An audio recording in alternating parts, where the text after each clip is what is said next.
Dahil bihira ako dito, ngayon ko lang napansin na may bunga na palang aking atis. Ayan oh. Oh, malalaki na pala ang bunga ng aking atis, di ko napapansin. Kasi nga bihira akong umuwi dito. Ayan. Naalala kong tingnan ngayon ang puno ko. Ang mga puno ko dito. Ayan. Ayan, oh. Malalaki na rin ang bunga ng aking atis ngayon. Oh. At marami-rami din sila ngayon. Ayan. Ayan pa. Oh. Oh. Ang dami. Ngayon ko lang napansin, marami palang bunga itong atis ko ngayon. Oh. Nakakatuwa. Nakakatuwa pag namumunga na ang ating mga tanim, di ba? Pangalawang taon niyang namunga ngayon. Ayan. Ayan pa oh. Yun. Oh.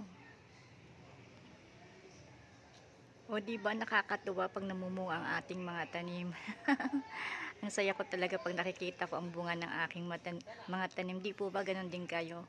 Sa mga mahilig magtanim, pag mahilig tayong magtanim at nakita nating namumunga ang ating mga tanim, di ba ang saya?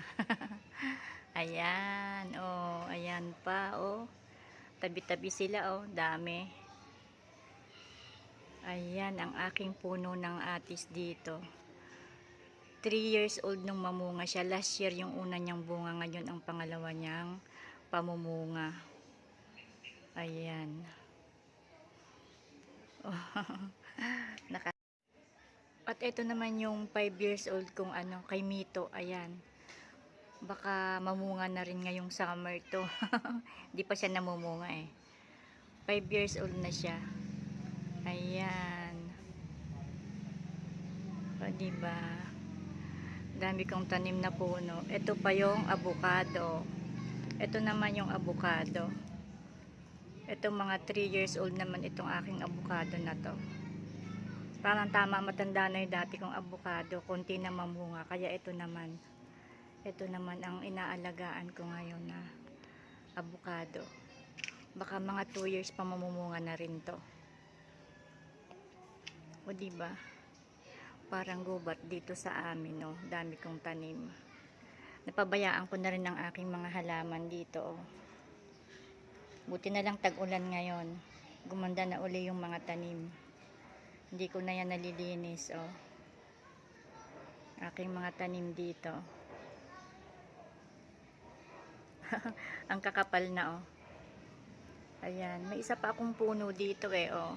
Hindi ko lang matandaan kung ano yung naitanim kong puno. Ayan. Pati yung gumamela ko dito, ang kapal na oh. Ang kapal na yung gumamela dito sa may gate. Dahil tag-ulan, ang bilis niyang kumapal.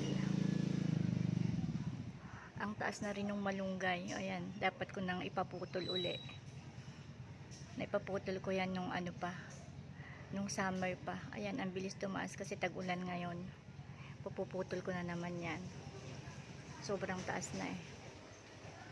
O ayan ang aking mga tanim. Thank you for watching my videos.